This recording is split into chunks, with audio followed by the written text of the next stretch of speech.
There are knocks you forget by morning, and there are knocks that split your life into a before and an after. The one that came at my door that night was the second kind, though I didn't know it yet. It was 1:04 in the morning. I know the exact minute, because I'd been lying there staring at the green numbers on the hotel clock for 2 hours, unable to sleep. The way you can't sleep when something in your gut is already trying to warn you and you keep telling it to be quiet. 3 soft knuckles on the door. Then a pause. Then 3 more. Faster. I opened it on the chain first, because I'm the kind of man who opens doors on the chain. And there she was, my wife's sister, Vanessa, standing in the yellow hallway light in a coat she hadn't bothered to button, her hair down, a glass of something in one hand and her phone clutched tight in the other. She smiled at me the way she'd never once smiled at me in 11 years of holidays and birthdays and Sunday dinners, and she leaned close to the gap in the door and said the sentence I will hear in my head for the rest of my life. "Let me in, Daniel. She'll never know I was here." 3 days after she said that, in a lawyer's office that smelled like old paper and cold coffee, that one sentence would cost Vanessa everything she had spent 18 months stealing. But I'm getting ahead of myself. To understand why my wife's sister was standing at my hotel room door at 1 in the morning, telling me my wife would never know, you have to go back. Not 3 days. You have to go back about 1.5 years, to a green fountain pen, a dying man's signature, and $62,000 that quietly walked out of an old man's bank account, one careful piece at a time. So let's go back. My name is Daniel Mercer. I'm 43 years old, and for most of my adult life I have done a deeply unglamorous job. I'm an accountant, not the kind in the movies. I don't fly anywhere. I don't carry a briefcase full of secrets. I sit at a desk with 2 monitors and I make numbers tell the truth, because numbers are the only thing in this world that can't lie to your face for long. Eventually, they always add up to what really happened. People can fool you for years. A spreadsheet folds in an afternoon. I married Claire when I was 31. She was a second-grade teacher then, and she still is, and if you've ever met a woman who can quiet a room full of 7-year-olds with nothing but the angle of one eyebrow, you understand exactly the kind of strength I'm talking about. Claire is calm, in a way I had to learn to be. When her mother was dying, Claire sat by the bed for 9 nights straight and never raised her voice once, just held the woman's hand and hummed the songs from when she was small. I fell in love with her on a Tuesday in a hardware store. She was buying a single screw, the wrong size, for a bookshelf, and she argued with me, a stranger, for 10 full minutes about whether she needed my help. She didn't. She fixed the shelf herself.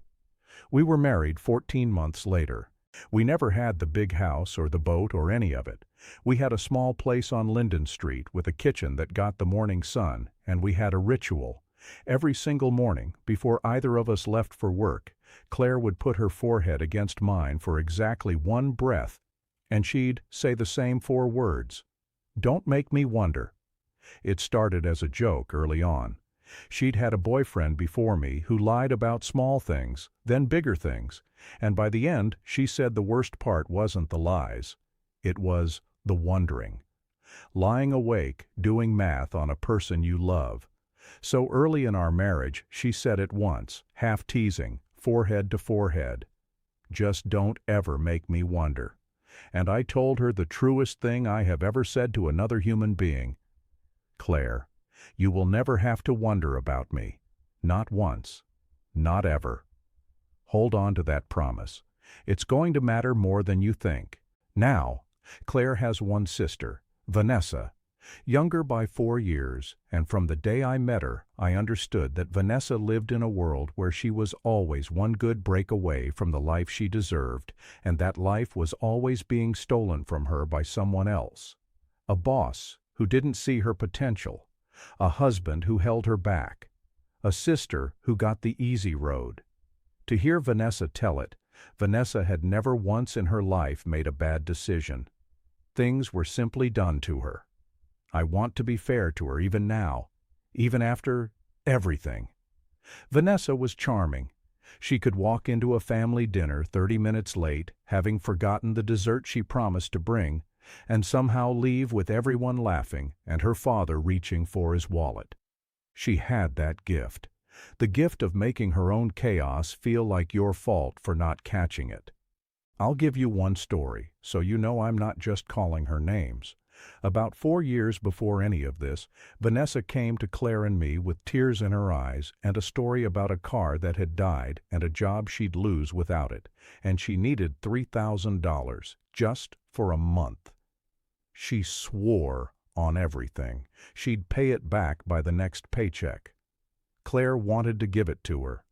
I'm an accountant, so I asked one question. I asked to see the repair estimate, just the paper. Not because I doubted her, I told her, but because I'd want her to ask me the same thing. There was no estimate. There was no dead car. There was a credit card she'd run up at a casino 2 hours away, and a boyfriend she hadn't told us about. We found all that out later.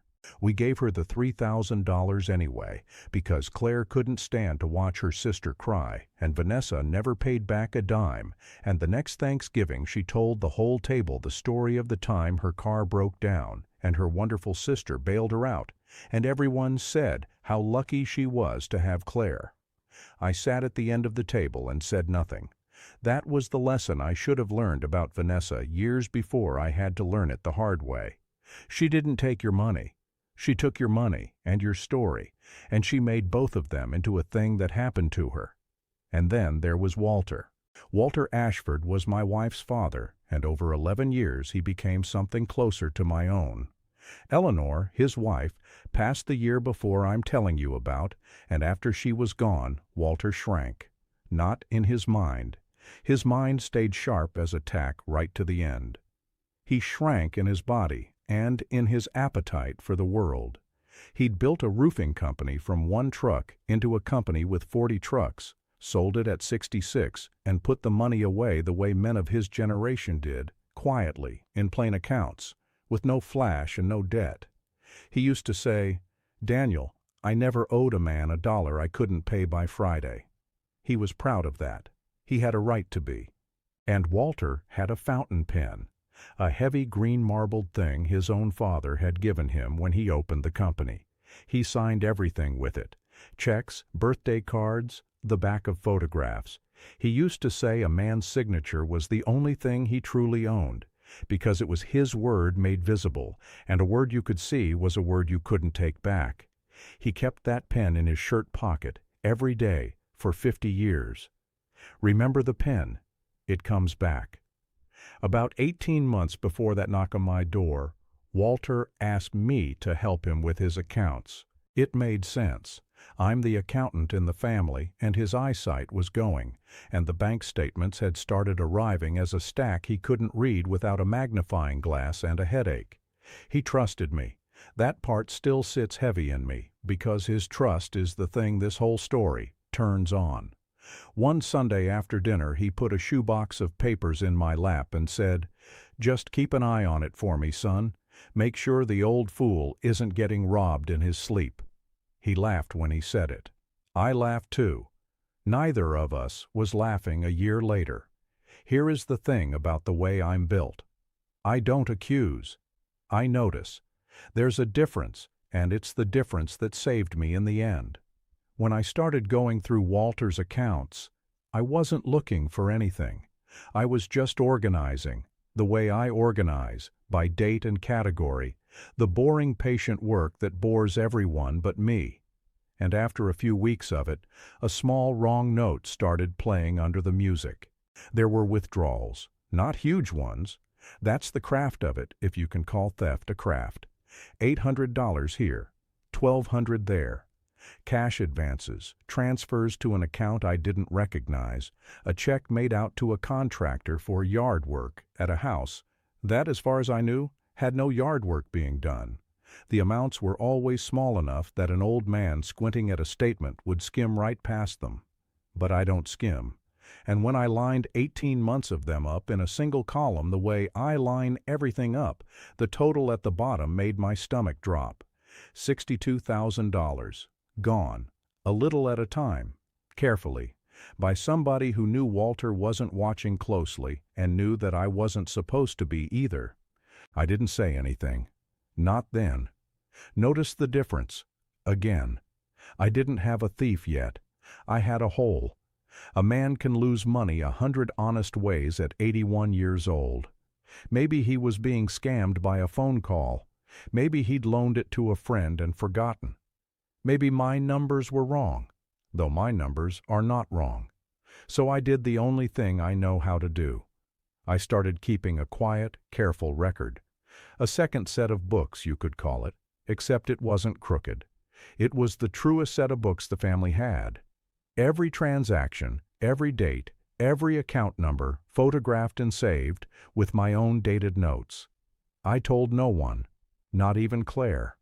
I told myself I didn't want to worry her over what might be nothing. Let me tell you how slow and how boring real proof is, because the movies lie about this. There's no moment where a light bulb goes on and you shout that you've cracked it. There's just months. I'd put the kids to bed, and Claire would grade her spelling tests at the kitchen table, and I'd go into the little office off the hall and open the shoebox and the spreadsheets, and I'd match one statement against the next, line by line, the way you'd check a long sum you didn't trust. Most nights nothing happened. Most nights it was just an old man's ordinary spending, groceries and the pharmacy, and a check to the church. But every few weeks there'd be one. A transfer that didn't fit the pattern. A round number where round numbers don't belong.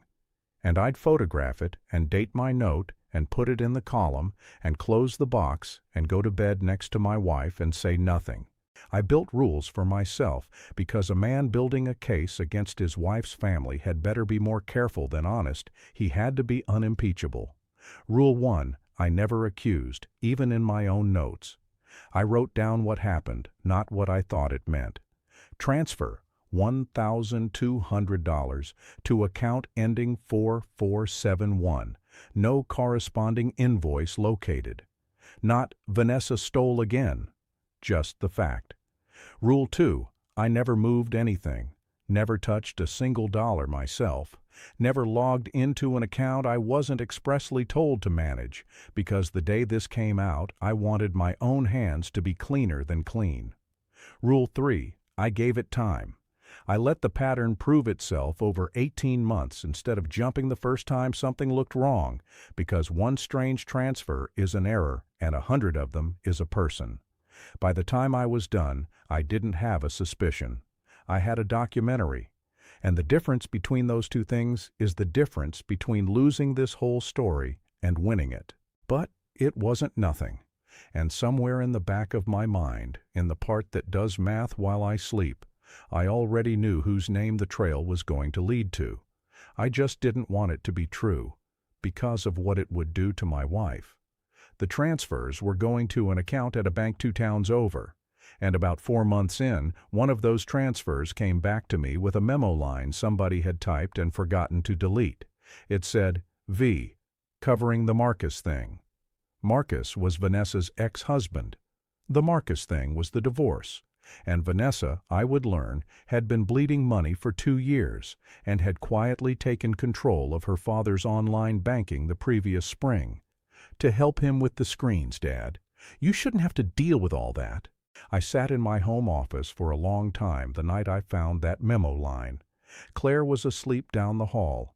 I could hear the little sound she makes when she dreams, and I thought about a promise. Don't make me wonder. How do you tell a woman who has never once doubted her sister's love that her sister has been robbing their dying father blind? How do you put that down on the kitchen table next to the morning coffee? I decided I'd wait until I was certain. Completely certain. Not a hole anymore, but a face. I told myself I was protecting Claire. Maybe I was also protecting myself, because some part of me knew that the day I said it out loud, the war would start, and I would be standing on the wrong side of the only family my wife had left. I had no idea the war was going to come to me first. At 1 in the morning, in a coat that wasn't buttoned, Walter got his diagnosis in the late summer. Not the kind of diagnosis you fight, the kind you make peace with.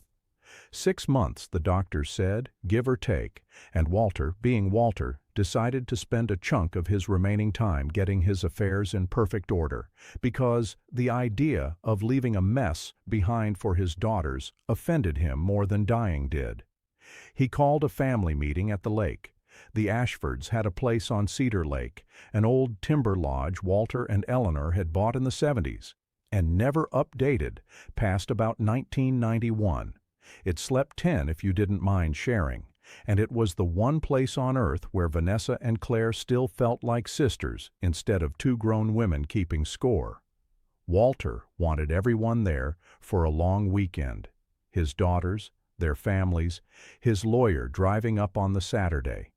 He wanted to walk everyone through what he'd decided, while he could still do it in his own voice. Here's what he decided, and here is the spark that lit the whole thing.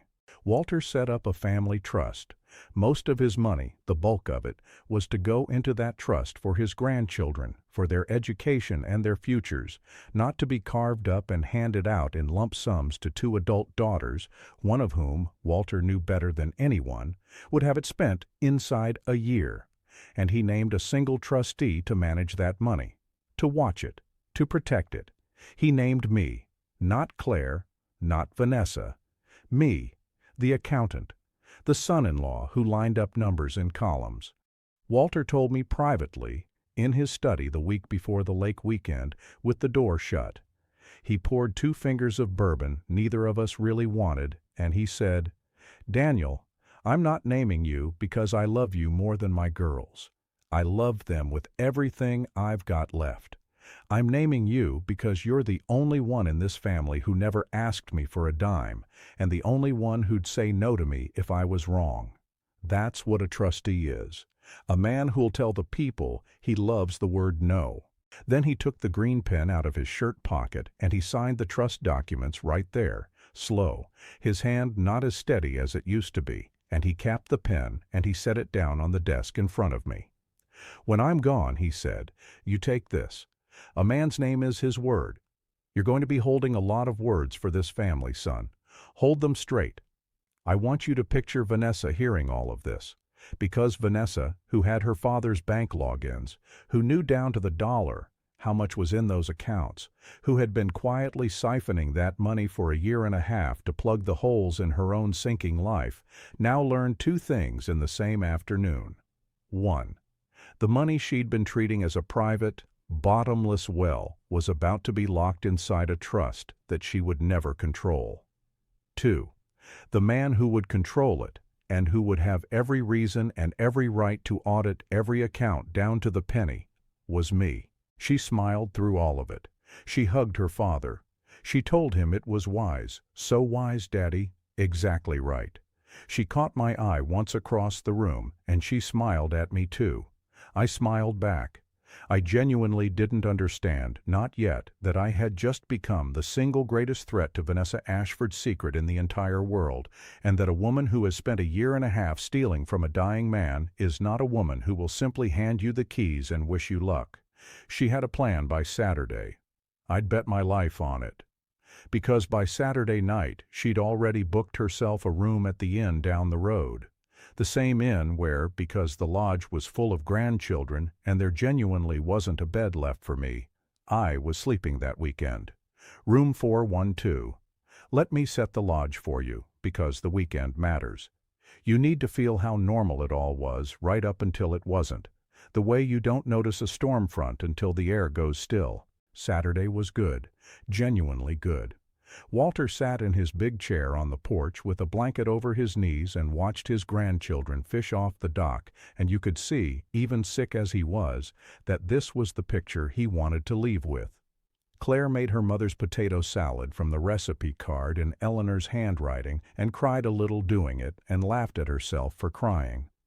The lawyer, a soft-spoken man named Glenn Ostrander, who'd handled Walter's affairs for 30 years, drove up after lunch and went through the trust paperwork with all of us at the dining table, plain and clear, no surprises. Walter signed the final pages with the green pen. Everyone clapped, the silly way families clap at a thing like that. Vanessa clapped loudest. There was a moment that afternoon I keep going back to. Late in the day, before the porch, before any of it went wrong, I went down to the dock to call the kids up for supper, and Walter was sitting there alone watching the light go orange on the water. He didn't hear me right away, and I stood back and looked at him, this man who'd carried so many people for so long, small now under a blanket in October, and he was moving his lips, and I realized he was talking to Eleanor. Just quietly. The way you talk to someone you've talked to for 50 years and aren't going to stop talking to just because they're gone. When he noticed me, he didn't act embarrassed. He just said, "I'm telling her it's handled, son. The girls, the grandbabies, all of it. I'm telling her I got it handled before I come." And he reached up and squeezed my forearm with a grip that still had 40 trucks in it, and he said, "Thank you for letting me tell her that." I had to walk back up to the lodge slow so the kids wouldn't see my face. I want you to hold that picture, because the woman drinking wine up at the house was about to try to make a liar out of the thing that old man told his dead wife on a dock. That's what was really on the table that weekend. Not money. A man's last promise. But I'm an accountant, and accountants notice the small wrong note under the music. And all weekend, the note was Vanessa. She drank more than she usually did, which is saying something. She kept finding reasons to be near me. She asked me questions about the trust, casual ones, sliding them in between jokes. "So you'll be able to see everything then? All Dad's old accounts, even the closed ones?" I said, "Yes, of course. That's the job." She laughed too brightly and changed the subject. Twice I came around a corner and found her on her phone, low and fast, and she ended the call the second she saw me. Once I saw her standing in Walter's study, alone, looking at the desk where the trust copies sat, and when I cleared my throat, she jumped like I'd fired a gun. That night, the Saturday night, after the kids were in bed and Walter had gone down and Claire was helping clean the kitchen, Vanessa cornered me on the dark porch. She'd had a lot of wine.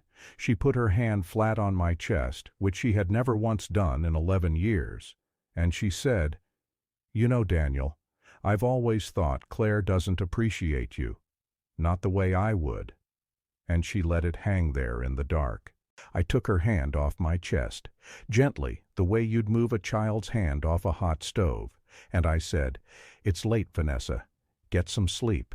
And I went inside, and I found my wife at the sink, and I dried the dishes she washed, and I didn't tell her what her sister had just done, because I told myself it was the wine, and because I was a coward about anything that might hurt Claire, and I have to own that.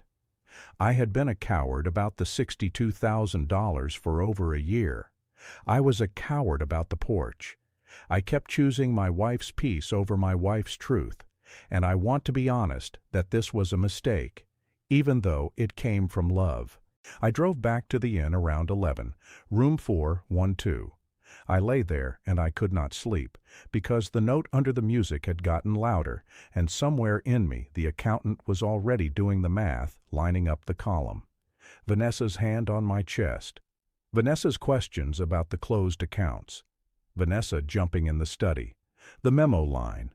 The Marcus thing. The trust she'd never control, run by the one man who could read. It added up to something.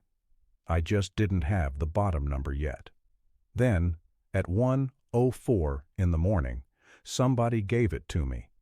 3 soft knuckles on the door. Now we're back where we started. The chain, the yellow light. Vanessa, coat unbuttoned, glass in one hand, phone in the other. "Let me in, Daniel. She'll never know I was here."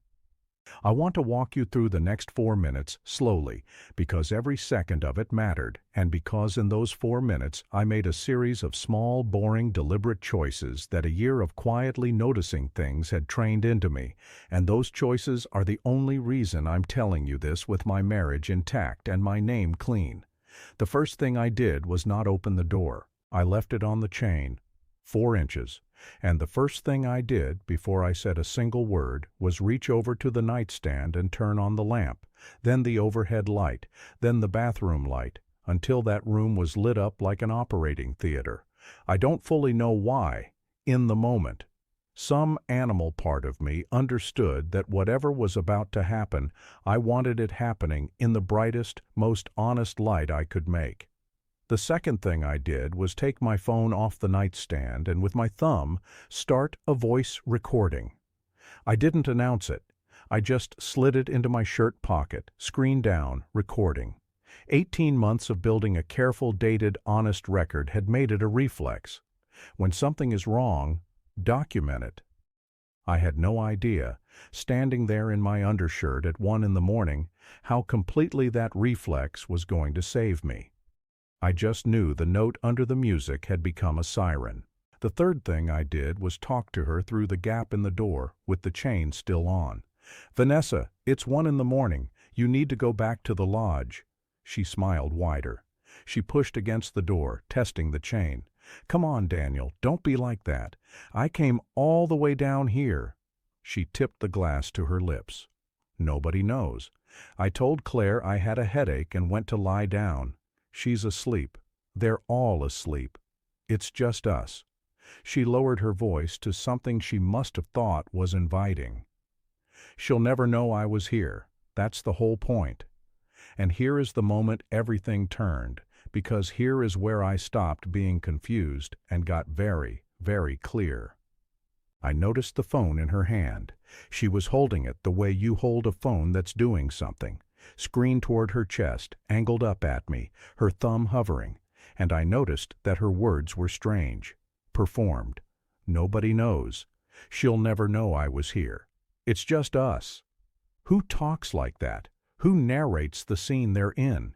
You narrate a scene when you're making a record of it, when you want certain words said out loud and captured. I had spent a year and a half learning to read documents people thought no one would read closely, and in that hallway I read Vanessa like a forged check. She wasn't drunk and lonely and throwing herself at her sister's husband, or she wasn't only that. She was building evidence.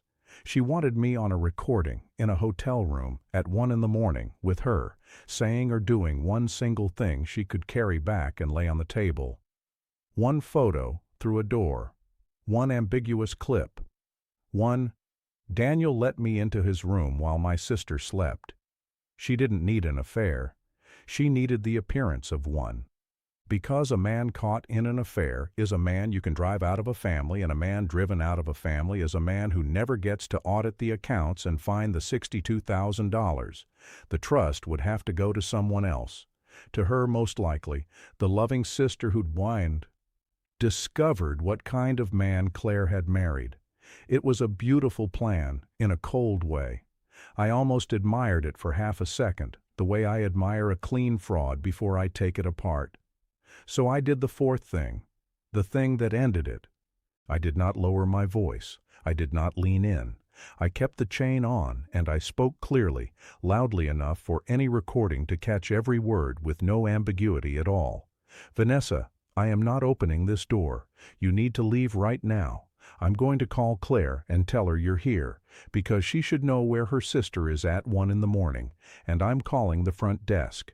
The smile fell off her face like a plate off a shelf. "Don't," she said fast, and the inviting voice was gone, and underneath it was something scared and ugly. "Don't call her." "I already am." And I did. I shut the door fully, and I threw the deadbolt, and I called my wife. I'll tell you what that call was, because it's the second pillar this whole thing stands on. Claire answered on the fourth ring, thick with sleep. And I said, "Honey, I need you to wake up and listen to me. Vanessa is here, at the inn, at my door. She's been drinking, and she's not okay. And I've sent her away. But I need you to know, right now, before you hear it from anyone else, that your sister came to my hotel room at 1 in the morning, and I did not let her in. I'm telling you the second it's happening, so you never have to wonder." There was a long silence on the line. And then my wife, who has never once raised her voice, said in a voice gone hard and flat as a frozen lake, "Stay in your room. Lock the door. I'm coming down there." I have to tell you what was in that silence, because I've thought about it since. In the space between me saying my sister-in-law was at my door and Claire answering, a whole marriage hung.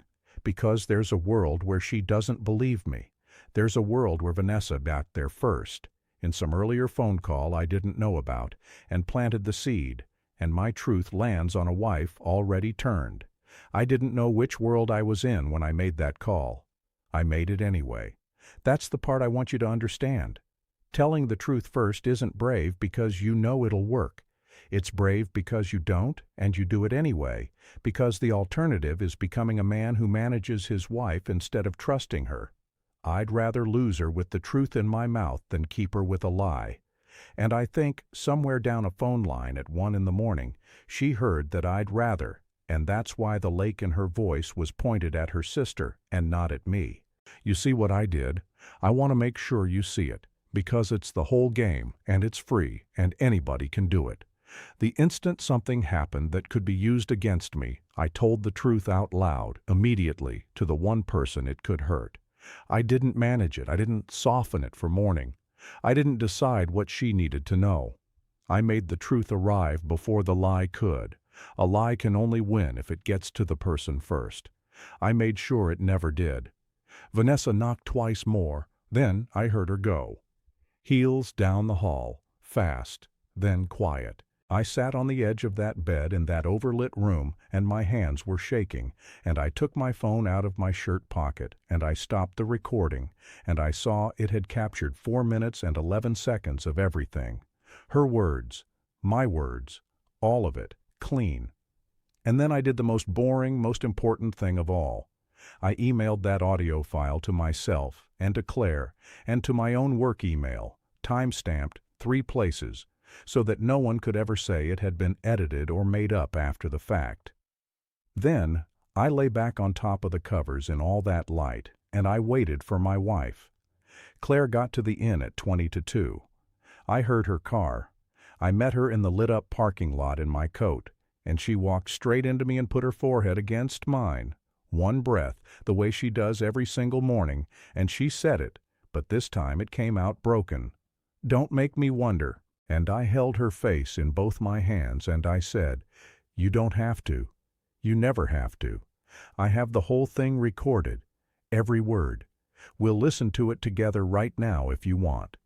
And she shook her head against my hands, and she said, I don't need to hear it. I just needed you to not lie to me about it. And you didn't.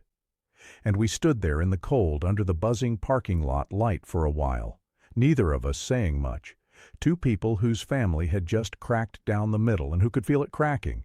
But Claire is her father's daughter. After a few minutes, the shock burned off and something colder and clearer took its place, and she stepped back and wiped her face with the heel of her hand, and she said, Daniel, why? Why would she do this? Walk me through it like one of your spreadsheets. Why my husband? Why tonight? Why the recording on her phone? All of it. Because Vanessa is a lot of things, but she doesn't do anything without a reason, and I want the reason. So I told her all of it. Standing in that parking lot at 2 in the morning, I told my wife about the shoebox of papers, and the small careful withdrawals, and the 800 here and 1,200 there, and the account 2 towns over, and the memo line that said V, covering the Marcus thing, and the $62,000 at the bottom of the column. I told her I'd been keeping a record for over a year, and I told her I was sorry, truly sorry, that I'd kept it from her, that I'd told myself it was to protect her, when really I'd just been afraid. I told her about the porch, the hand on my chest, the questions about the closed accounts, and I told her my conclusion, the bottom number I finally had. Vanessa had figured out that the trust she'd never control was about to be handed to the one man who'd audit it and find what she'd taken. So before that could happen, she'd come to my door at 1 in the morning to manufacture a scandal, get me thrown out of the family, and get the money out from under me. The affair she tried to fake was never about wanting me.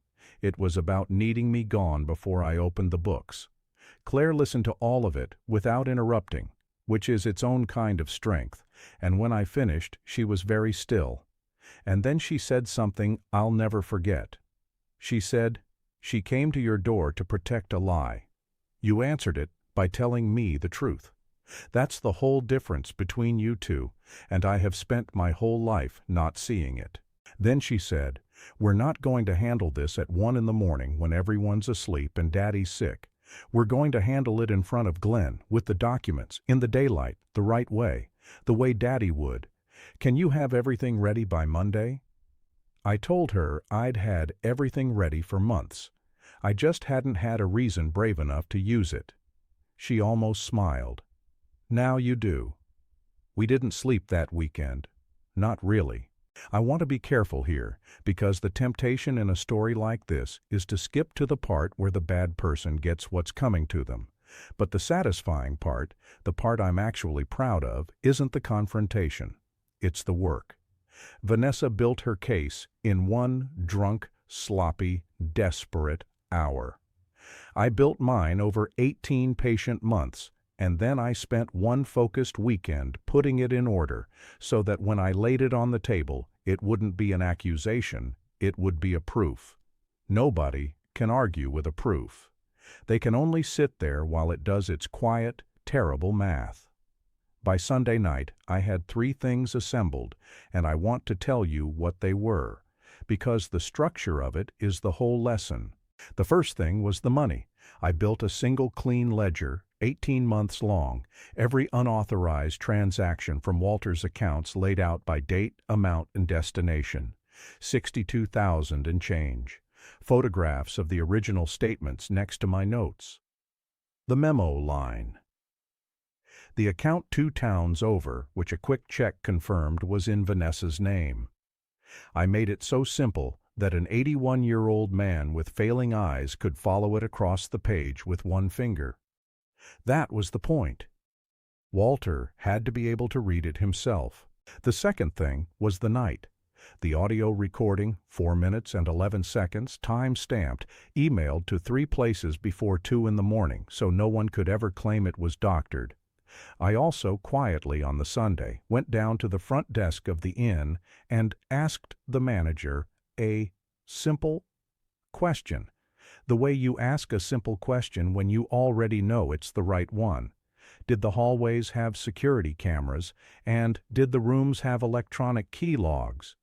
They did. Both. I didn't ask to see them. I didn't need to. I just confirmed they existed, and I made sure, in front of a witness, that I'd asked. Because here is a thing about the truth. The truth has receipts in places you didn't even put them. I had a recording. Yes.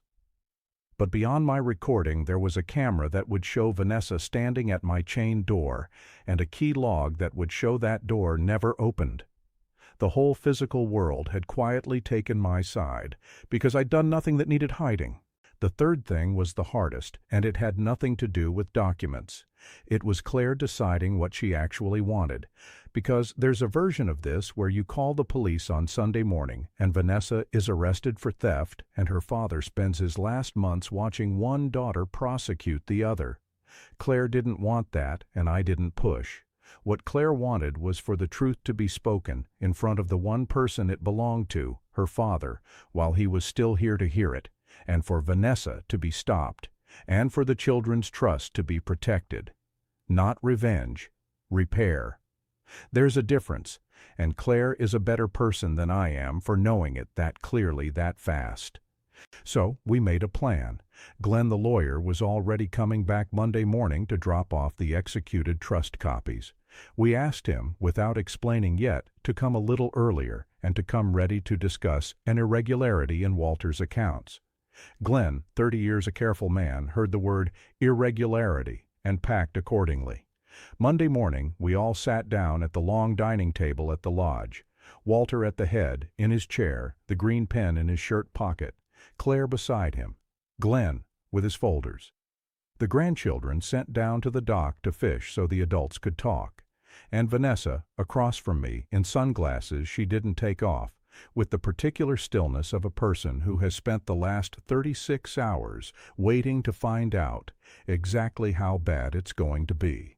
She thought she knew how this meeting was going to go. She thought she had a card to play. She had spent all weekend, I'm sure, rehearsing the story where she comes out the wounded one. She had no idea that the recording she'd tried to make of me had been made, in full, by me, and that the man she'd tried to paint as a predator had spent 18 months building the one document that would end her. She was about to learn what an accountant does in the daylight. Vanessa moved first. Of course she did. People who are guilty almost always move first, because the silence is unbearable to them.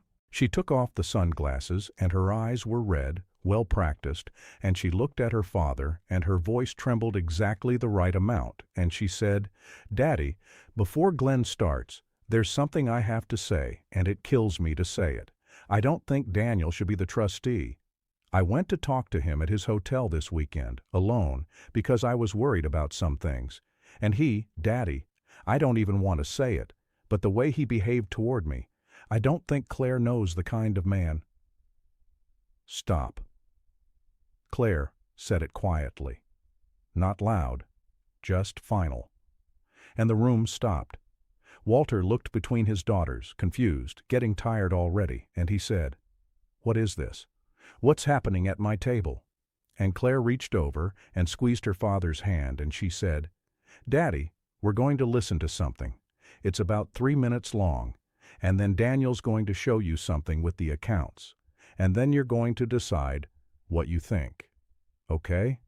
Just listen first." I set my phone in the middle of the table.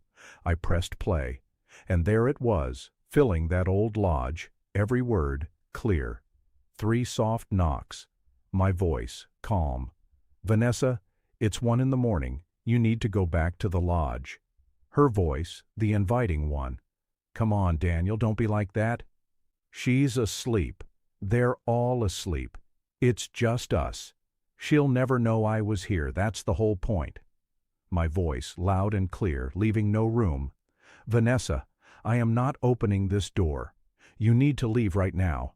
I'm going to call Claire and tell her you're here."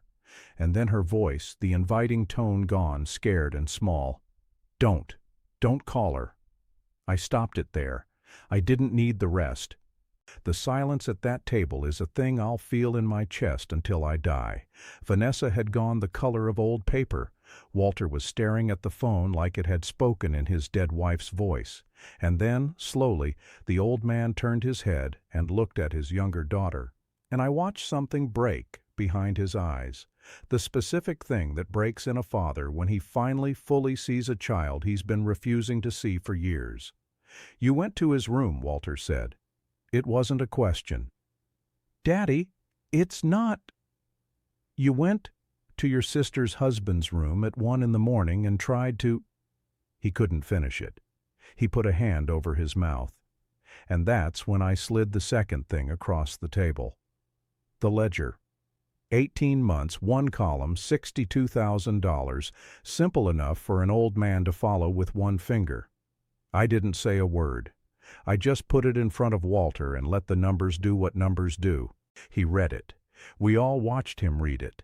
His finger went down the page, line by line, 800 here, 1,200 there, the cash advances, the transfers, the account 2 towns over in his daughter's name, the memo line, V, covering the Marcus thing. His finger reached the bottom, the total. And the old man, who told me once he'd never owed a man $1 he couldn't pay by Friday, who built 40 trucks out of 1, who signed his word with a green pen for 50 years, made a sound I have never heard a human being make before or since. Not a cry. Lower than that. The sound of something load-bearing giving way. "It was you," he said to Vanessa. "All this time, you were taking it. From me. And when Daniel was going to be able to see it, you—" And the whole thing connected for him then, the way it had connected for me in the hallway. "You tried to make him into a monster, so I'd throw him out before he could open my books. You'd have let your sister believe her husband was a cheat, to cover for what you took from your dying father." Vanessa was crying now, and it wasn't practiced anymore. "Daddy, I was going to pay it back. I was drowning. Marcus took everything. You don't know what it was like. You always loved Claire more. You gave her everything, and I had to—" "I gave you the same as I gave her," Walter said, and now his voice was strong, the way it must have been across 40 job sites for 40 years. "The exact same. The difference between you and your sister was never what I gave you. It was what you did with it. And what you did with it was this." He took the green pen out of his shirt pocket, the pen his own father gave him. The pen he'd told me a man's name was his only true possession, his word made visible. He held it up so Vanessa could see it, and he said, in front of all of us, "You forged my name to move that money, didn't you? On the transfer authorizations, you signed for me." Glenn, the lawyer, who had said nothing this whole time, finally spoke, very softly. "Walter, if she did, that's not a family matter anymore. That's a felony, forgery, and elder financial abuse. I have to advise you of that." And the room held its breath, because everyone understood that Walter Ashford was now holding, in his shaking hand, the power to send his own daughter to prison. He didn't send her to prison. I want to tell you that part honestly, because it would be a cleaner story if he had, and life isn't a clean story. Walter sat at the head of that table for a long, long minute, the pen in his hand, and then he capped it, and he set it down, and he said, in a voice gone tired and old again, "No police. I'm not spending my last months knowing I put my own child in a cell. Eleanor would never forgive me, and I'll be seeing her soon enough." But mercy is not the same as letting it go, and Walter Ashford understood the difference better than any man I've known. He turned to Glenn and he started giving instructions, clear ones, and as he gave them, I watched the trap close, fair and total. The $62,000 would be treated as an advance against Vanessa's eventual inheritance. Every dollar she'd taken would come straight out of her share, with interest, documented, signed. She would not see another cent of family money outside of that until it was square. The trust for the grandchildren would stand exactly as written, with me as trustee, and now no one in that room would ever again question why. And Vanessa would have no further access of any kind to her father's accounts. Glenn would change every login, every password that day from the lodge before lunch. And then Walter said the last thing, and it was the heaviest thing. He said, "You're still my daughter. I'll still answer the phone when you call. But you will not be alone in a room with my money or with this family's trust again as long as I'm breathing or after. You spent it. You don't get to hold it anymore." Vanessa left that afternoon. She didn't say goodbye to me, which was fine. She said something to Claire by the cars that I couldn't hear, and Claire didn't answer her, just looked at her for a long moment and then went inside. I asked Claire later what Vanessa had said. Claire told me. Vanessa had said, "You always land on your feet. You don't even know how lucky you are." Even then, even caught, even forgiven the worst of it, Vanessa was still living in the world where everything was done to her, nothing was ever hers to own. Claire said she finally understood, standing by those cars, that she'd spent 39 years trying to save a sister who experienced being saved as just one more thing she was owed, and that she was done. Not cruel about it, just done. There's a kind of love that knows the difference between a hand up and a hole you pour yourself into forever. Walter lived another 4 months. They were, he told me near the end, 4 of the best months of his life, and I believe him, because the lie that had been quietly poisoning his family was gone, and a man can rest in a clean house. I drove out to see him most weekends that fall. Claire and the kids would come, and we'd sit on that porch with the blanket over his knees and the lake going gray, and then orange, and then dark, and he'd tell the old stories. The first truck, the winter he roofed a church for free because the congregation had taken him in when nobody else in town would hire a kid with his last name. Eleanor in a yellow dress. He never once in those 4 months said Vanessa's name with bitterness. That surprised me.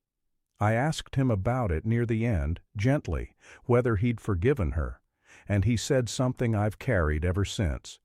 He said, Forgiving her was easy, son. She's my baby girl. Forgiving her and still saying no to her, that's the hard one. Any fool can forgive and hand the keys back over. Loving somebody and still telling them no, that's the whole job of being a father, and I waited too long to learn it, and it cost this family $62,000 and damn near cost my Claire her husband. He looked out at the water. Don't you wait, with your own. Love them and tell them the truth and tell them no, all in the same breath. It's not three things. It's one thing. Then he asked me to bring him another blanket because the evenings were getting cold, and that was the closest that man ever came to a sermon, and it was plenty. He went in his sleep, in February, in his own bed, with the green pen in the drawer of the nightstand where he kept it those last months when his shirts were mostly pajamas. Claire was holding his hand. He'd told her it was handled. He got to leave believing the thing he told Eleanor on the dock. And it was true. And it was true because of one chained door and one man who decided the boring thing was the only thing. I've buried people I loved more comfortably than I buried Walter Ashford. I haven't buried one I respected more. I did the job he gave me. I managed that trust like it was made of glass, because it was. I sat with each of his grandchildren, the ones old enough, and showed them the accounts, taught them what compounding was, told them the story of a man who built 40 trucks out of one, and never owed $1 he couldn't pay by Friday. The oldest grandchild starts university in the fall on money that, if a desperate woman's plan had worked at 1 a.m, would have been gone. I think about that a lot. I want to tell you about the smallest of those grandchildren, because she's the reason none of this was wasted. Her name is Lucy, she's 9, and she's the kind of kid who keeps her birthday money in a labeled envelope. About 6 months after Walter died, she asked me what a trustee was, because she'd heard the grown-ups say it. So I sat down on the floor with her and I told her the truth, in 9-year-old words. I said a trustee is a person who takes care of money that isn't his, for people he loves, and the whole job is one thing. The whole job is being the kind of person who won't take it even when nobody's looking. She thought about that very seriously, the way 9-year-olds think, and she said, "So Grandpa picked you because you're boring." And I laughed so hard I had to put my hand on the floor, because she was right. That's exactly what he picked me for. The world tells you to be exciting. It tells you the secret thing at 1 a.m. is where the real living is. And here was a 9-year-old who understood, better than most grown adults ever will, that the most valuable thing a man can be to the people who depend on him is reliably, gloriously boring. Pick up the phone, keep the receipts, turn on the light. Tell the truth first. Boring. It built 40 trucks. It protected a college fund. It kept a marriage. I'll take boring to my grave and call it the best thing about me. Vanessa paid the money back. Slowly, out of her inheritance share, the way Walter set it up, every dollar with interest, fully documented, signed. The last payment cleared about a year after he died. I'll be honest with you. I felt nothing when it did. Not triumph, not even relief. Just the small level feeling an accountant gets when a column finally balances. Sometimes a column balancing is the most peace you get, and it's enough. She and Claire talk now, a little. Holidays.